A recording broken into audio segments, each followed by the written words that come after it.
తిరుపతి వెంకటరమణ కరిమల హరణ కరుణ వరుణ లయమ పాలయ తిరుపతి వెంకటరమణ కరిమల హరణ కరుణ వరుణ లయమ పాలయ.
మామూలుగా అయితే భక్తులు అంతా అనేవాళ్ళం, ఇక్కడ హరిదాసులు ఉన్నారు కాబట్టి మరి పర్యవేక్షకులైనటువంటి ఉద్దండులైన హరిదాస వర్గానికి పేరు పేరున మా ధన్యవాదాలు తెలియజేసుకుంటూ మిమ్మల్ని చూడగానే అపర మూర్తి భవించినటువంటి సరస్వతి మూర్తులైనటువంటి మిమ్మల్ని చూసేసరికి నేను నేర్చుకున్న 3 ముక్కల్లో 2 ముక్కలు మర్చిపోయా, ఉన్న 1 ముక్కే చెప్తాను.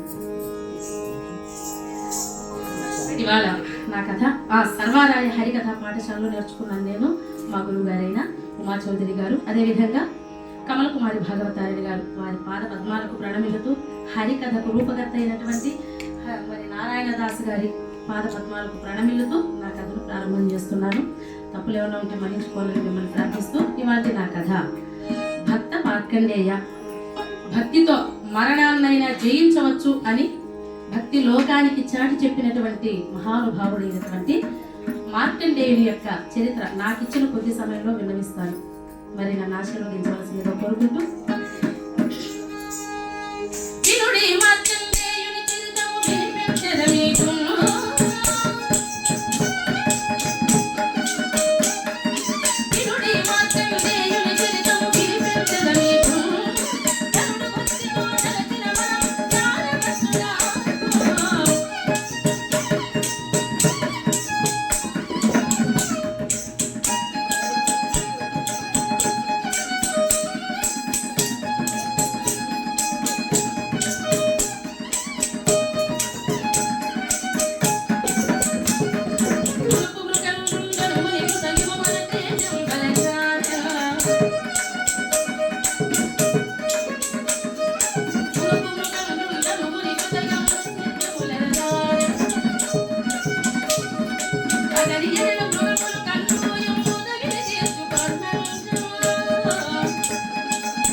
పూర్వము మృగశృంగుడు అనేటటువంటి ఆయన కుమారుడైనటువంటి మృకండుడు. ఆయన శాస్త్రీయ నామధేయం మనకు తెలియదు. మరి ఆ పేరు ఎలా వచ్చింది ఆయనకు? మృకండుడు. మృగయాన్ కండయతీతి మృకండః. ఆయన తపస్సు ఆచరించేటటువంటి స్వాధ్యాయపరుడై నిరంతరము కూడాను భక్తి మార్గంలో నడయాడుతూ లేచింది మొదలు ఆయన చివరి ధ్యానం అంతా కూడాను భగవంతునికే చేరవేస్తూ అనునిత్యము కూడాను తపస్సులో లీనమై ఉండడం వలన ఆయనకు కూర్చుని ఉండేటటువంటి ప్రదేశంలో ఆయన ఒక బండరాజులా కనబడేవాడు. అక్కడ ఉండేటటువంటి ఎన్ని ఏండ్లైనా కూడాను ఆ శిలలాగా కదలకపోవడం వల్ల అక్కడ సంచరించేటటువంటి క్రూర జంతువులు అవన్నీ కూడాను అదేదో ఒక శిల్పం, ఒక రాయిలాగా శిలగా అనుకుని వాటి శరీరానికి కలిగినటువంటి కండూయము అంటే ఆ కలిగినటువంటి దురదను ఆ కండూతిని ఆయన శరీరానికి తమ శరీరాలను రాపిడి చేసి వాటి యొక్క కండూతిని బాపుకునేవి కాబట్టి మృగముల యొక్క కండూతిని తీర్చిన వాడు కాబట్టి మృగయా కండయతీతి మృకండ.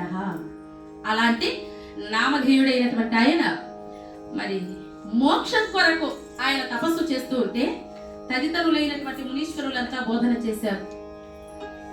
సంతానం లేకపోతే గనక నువ్వెంత గొప్పగా తపస్సును ఆచరించినా కూడాను మోక్ష మార్గం అనేటటువంటిది నీకు లభించదు అని చెప్పగా ఇక ఆయన వివాహ ప్రయత్నాలు మొదలు పెట్టాడు. అందులో భాగంగానే మరుద్వతి అనేటటువంటి ముద్గల మహర్షి యొక్క కుమార్తెను వివాహమాడాడు. ఆ తల్లి యొక్క దినచర్య ఎలా ఉండేది? వివాహితైన తరువాత ఉదయముతోనే స్నానమై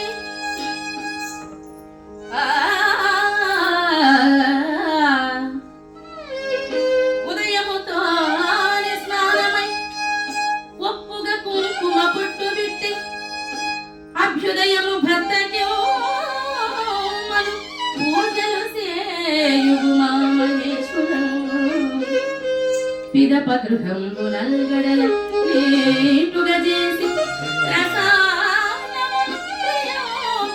పెట్టు అనూన సతీత్వము తేజరు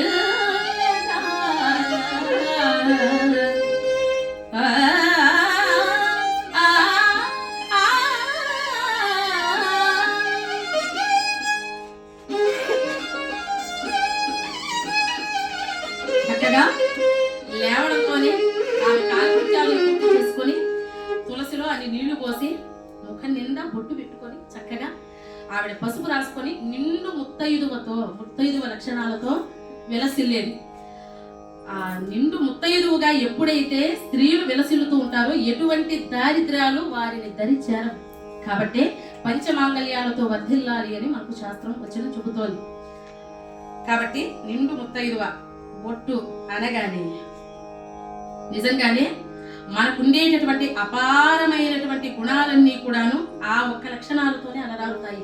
కాబట్టి ముఖ్యమైనది స్త్రీ ఇంట్లో. అటువంటి ఆ తల్లి అన్ని విధాలుగాను సకల సుగుణాల రాశి అయి వర్ధిల్లుతూ ఉన్నది.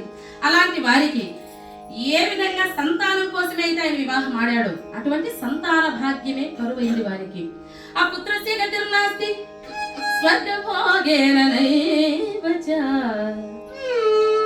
కాబట్టి సంతానం లేనటువంటి వారికి పుణ్య మార్గాలు లేవు. అందువలన అయిపోయిందా టైము? 10 నిమిషాలు ఉందా? ఆయన ఏంటి పాటిస్తున్నారు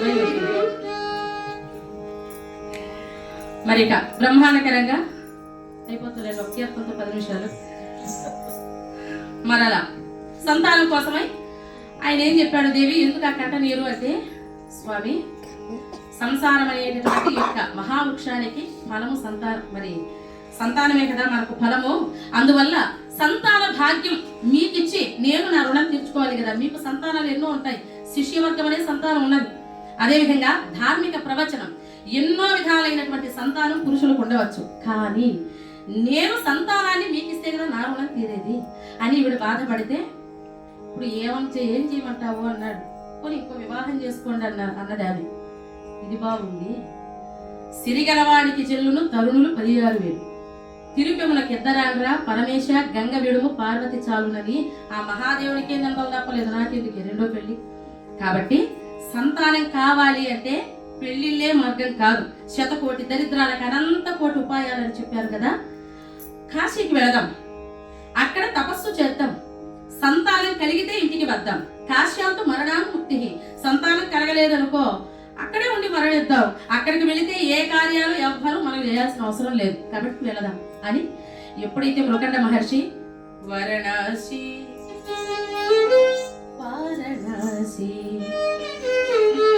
అది సతతము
ఉంటే కనుక రథాలు రాజులకు ఉండేవి.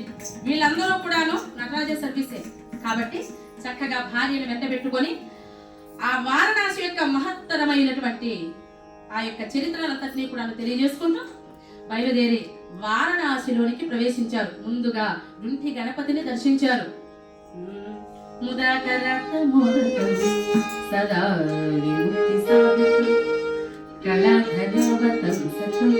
విలాసి లోకరక్షకం అనాయకైకనాయకం వినాశితే భదైత్యకం నదాసుభాసునాశకం నమామితం వినాయకం.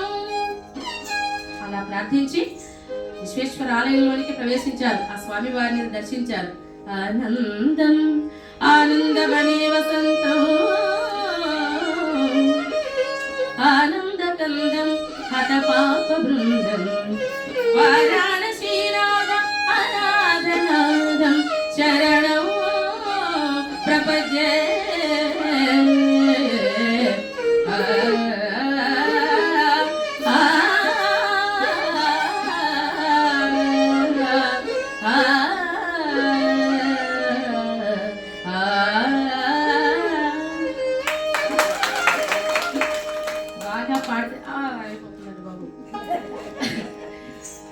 బాగా పాడితే రాళ్ళైనా కరుగుతాయిట సంగీతానికి. పూర్వానికి ఆంజనేయ స్వామి వారు గుండె క్రియ అనేటటువంటి ఒక రాగం ఆలాపన చేస్తే రాళ్ళు కరిగాయట. ఇప్పుడు మనం కూడా అట్లాగే పాడుకుంటే రాళ్ళను కరిగించలేమేమో కానీ మనుషులైనా కరిగిస్తాము. కొంచెం అటు ఇటుగా పాడితే రాళ్ళు పడతాయేమో. కాబట్టి అందువల్ల మహత్తరమైనటువంటి ఆ కాశీ క్షేత్రంలో విశ్వనాథుని దర్శించి అమ్మవారిని ప్రార్థించి గంగలో మునిగారు. గంగ ఎటువంటిది? గంగ 66,10,000 నదుల రూపము గంగ. గంగా నది, తుంగభద్ర, నేత్రావతి, వేగవతి, కృష్ణవేణి, పెన్న, యమున, తమస, కావేరి, నర్మద, నిమితము, విరోధి, పుష్కరము, జంబు మార్గం, భద్రకాశ్రమం, కన్మారణ్యం, యయాతిపతము, నేతుతులము, మహాతులము, భద్రవటము 66,10,000 నదుల రూపమై మనిషి చచ్చినా బ్రతికినా కూడా ఒకే విధంగా పుణ్యాన్ని ఇవ్వగలిగేటటువంటిది ఒక్క గంగ మాత్రమే. మనిషి బ్రతికుండగా నదిలో మునిగితే పాపాల పట్లు ఉడతాయి. మనిషి మరణించినాక మన అస్థికలు ఎముకలు తీసుకుని వెళ్ళి అదే గంగలో కలిపితే ఎన్ని వేల ఏళ్ళు ఆ గంగలో ఎముకలు ఉంటాయో అన్ని ఏళ్ళు వాడు మోక్షంలో ఉంటాడు. కాబట్టి అటువంటిది మనిషి బ్రతికినా చచ్చినా కూడా ఒకే విధంగా మోక్షాన్ని ఇచ్చేటటువంటి అమ్మ ఆ గంగలో మునిగారు, స్నానం ఆచరించారు. అనేకమైనటువంటి గోదాన భూదానాదులన్నీ కూడా బ్రాహ్మణ వర్గానికి చేశారు. ఇంకా 2 లింగాలను ప్రతిష్ఠింపచేశారు. ఇప్పటికీ మనకు అక్కడ దర్శనమిస్తుంటుంది మృకండేశ్వర లింగం అని. అలాంటి ఆ చోట వారు తపస్సును మొదలు పెట్టారట.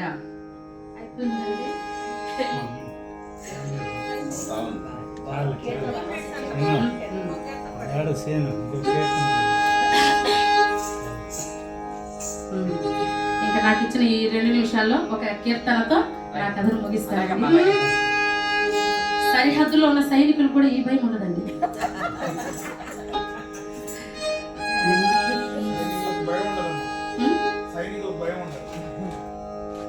తలపై పింఛము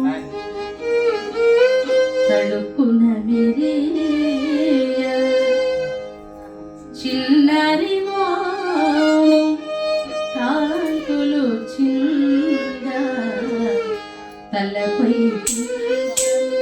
తడుకున విరియ చిన్నరి మోము కాంతులు చింద తలపై తడుకున